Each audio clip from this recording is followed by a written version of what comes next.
eso. Así que empiezo. Muy bien. Empiezo. Bueno, muchísimas gracias por escucharme, por entablar me encanta porque alguien dijo un conversatorio y entonces alguien puso, di que fuese yo como disléxica, puso conservatorio. Bueno, la idea es que no sea un conservatorio porque lo que menos pretendo es trabajar sobre conservar, aunque hay muchas cosas para conservar, pero sí, si bien está claro que principalmente iba a esta idea de qué significa dirigir en estos tiempos de pandemia, en estos tiempos de cuarentena, lo que me fui dando cuenta es de un par de cosas que me interesan. Primero, todos aquellos de ustedes que son directivos, y cuando yo digo directivos, no voy a poner todos los sinónimos, me refiero a todos aquellos que dirigen a adultos no alumnos, o sea, director, rector, asesor pedagógico, director de área, etcétera. Y digo directivo y me refiero a todo el equipo. Y por el otro lado, me di cuenta que hay muchas cosas donde tenemos que escuchar con muchos oídos. Y yo hablo de muchos oídos porque es el oído de directivo, también supervisor, obviamente, supervisor, inspector, director de área, creo que hasta ahí llegué. Y después de eso, el otro oído con el cual tenemos que escuchar, que digo siempre, es con el de docentes, porque esos directivos se dirigen a docentes, así que lo tenemos que tratar de entramar.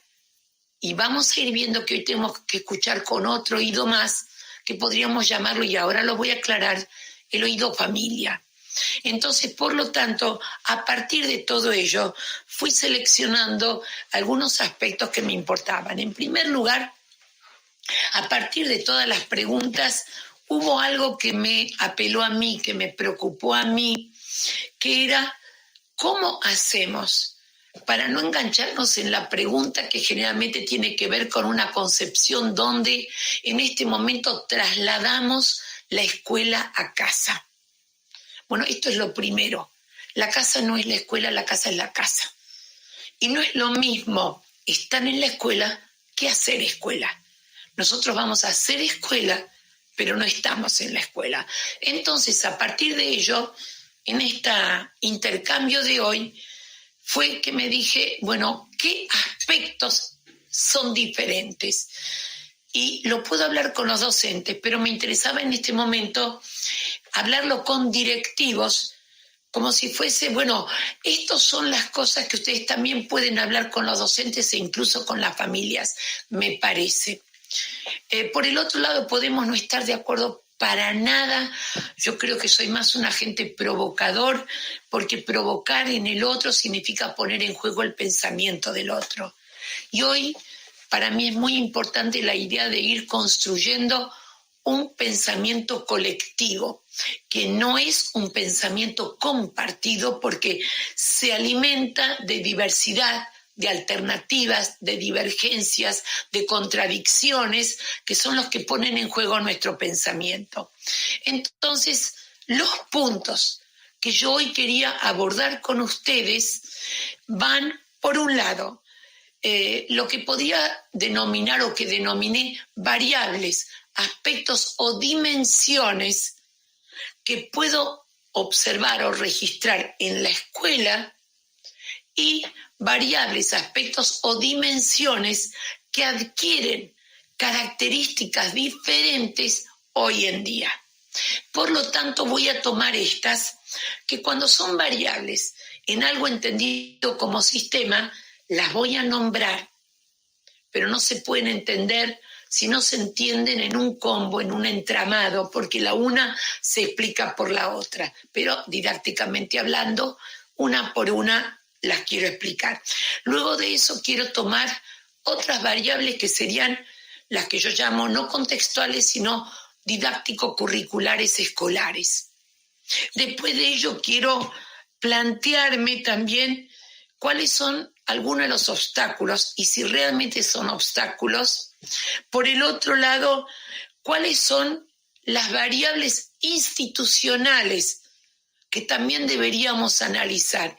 Y cuando yo digo analizar es porque voy a dejar de lado la idea de mejor o peor para plantarme en el lugar de lo diferente, lo que es diferente hoy.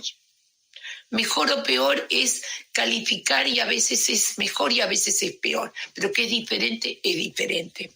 Luego quiero hablar de el lugar que desempeña el rol del directivo hoy en día, otra vez, directivo, director, inspector, supervisor, etcétera, que hoy en día tendría que ver con, otra vez, no mejor, no peor, pero tampoco igual. ¿En qué medida es diferente? Luego de eso, si los tiempos me dan, si no seguiremos mañana, pasado, algunas palabras claves o conceptos claves que también quiero que resignifiquemos o que redefinamos o que repensemos y tratar de entender cómo la realidad con la cual nos encontramos tiene muchos marcos teóricos ya construidos previamente que nos permiten cambiar esta mirada. Y a qué alguien me habla sobre post-pandemia, yo estoy en pandemia todavía y post-pandemia es lo mismo que preguntarme por cuál será el futuro, y ante lo cual, frase insistente desde el primer momento que quiero dejar como lema: los futuros o el futuro no es algo que se nos viene, el futuro es algo que construimos entre todos. O sea, que lo que vaya a pasar o no vaya a pasar, especialmente obviamente en el ámbito educativo, no es solamente lo que se nos viene, sino lo que vayamos construyendo nosotros. Más o menos estas son las ideas que quería compartir con ustedes. Entonces, voy a ir comenzando porque tienen que ver con todas las preguntas que me hicieron. Una de ellas, ¿de qué hablo cuando hablo de variables contextuales? Yo seleccioné 3. Seleccioné, no son las únicas, por favor, yo nunca digo verdades, sino posturas, opiniones a poner en tela de juicio. No enjuiciar, a tela de juicio. Una de ellas es, nosotros, todos nosotros, hemos estudiado qué es, a quién nos referimos cuando hablamos del sujeto de la educación. Los que somos más experienciados teníamos una materia que se llamaba psicología evolutiva. En esa materia estudiábamos características de los chicos a los cuales iba dirigida nuestra profesión. O sea, jardín, primaria, secundaria, superior, etc. Después se llamó sujeto de la educación.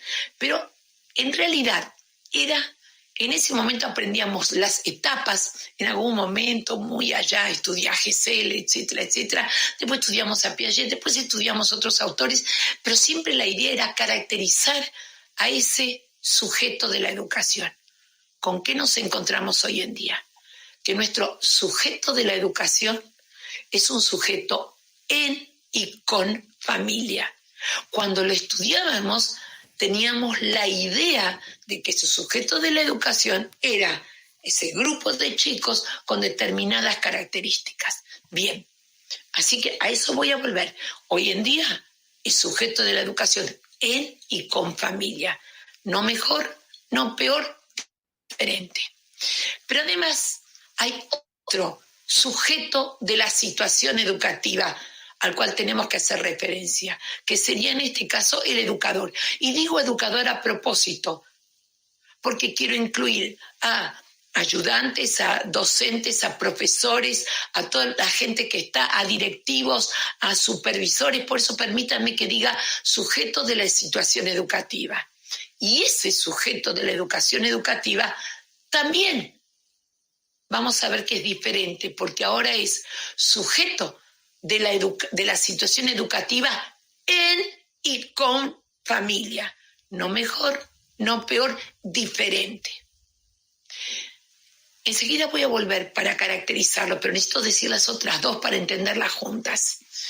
La segunda variable contextual que en un momento dado me interesó es la variable tiempo. Nosotros en la escuela tenemos, cuando digo escuela me refiero a todas las instituciones educativas de nivel y modalidad que sea. En la escuela tenemos a nuestros sujetos de la educación bien sujetaditos en un determinado tiempo. Y en un determinado tiempo que podríamos denominarlo claramente un tiempo sincrónico. Hoy en día, diferente. Nos estamos manejando con un tiempo asincrónico.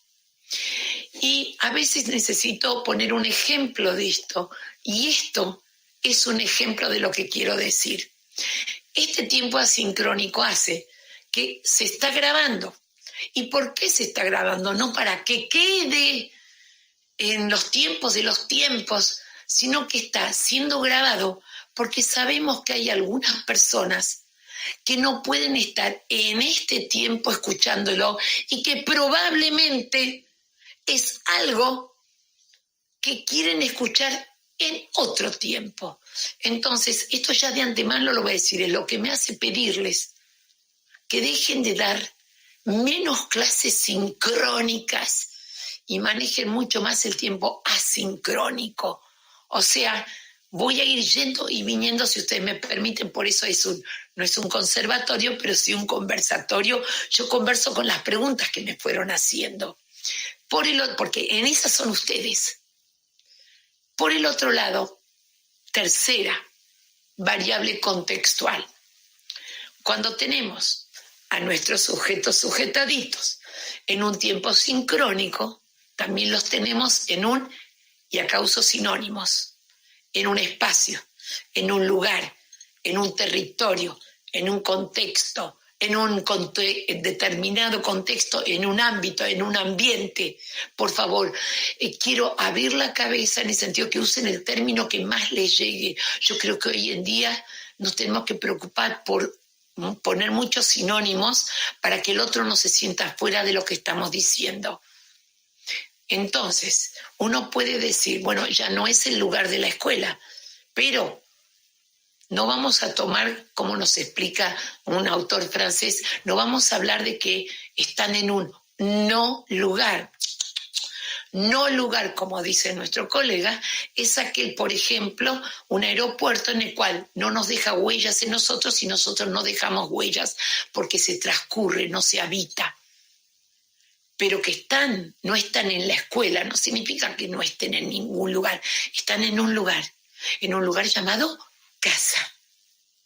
Entonces, hay un sujeto en y con familia, hay un tiempo asincrónico y hay un lugar, y todo esto, en este tercero del lugar voy a agregar enseguida algo más. Además del lugar, voy a hablar que existen objetos. En la escuela también, pero cuando ahora estamos mirando, algo nos lleva a registrar cómo se presentan o no se presentan dos tipos de objetos. Objetos que denomino objetos concretos o materiales y otros objetos no materiales. ¿A cuáles me refiero específicamente? Dentro de los objetos materiales, específicamente me estoy refiriendo a los dispositivos, sean ellos celulares, computadoras, tablets, objetos. Y los objetos no concretos, me estoy refiriendo a la conectividad, a Internet, a las torres de celulares. Estas cosas hacen que la realidad con la cual nos manejamos sea diferente a nivel de lo contextual. Y para que ustedes vean, no los puedo ver a ustedes, no los puedo ver, pero me los voy a imaginar. Si yo les pregunto en este momento, sean honestos conmigo, aunque no los vea, ¿cuántos de ustedes en este momento tuvieron que echar a la familia y decirle, ahora no, este es mi tiempo, acá me quedo yo y la compu o el celu lo uso yo? Unos cuantos dijeron sí y otros tantos levantaron la mano, por supuesto. A eso me refiero. Nosotros también somos sujetos de la situación educativa en familia, con familia, compartiendo o no un espacio, peleando a veces por los dispositivos. Y aclaro de antemano, no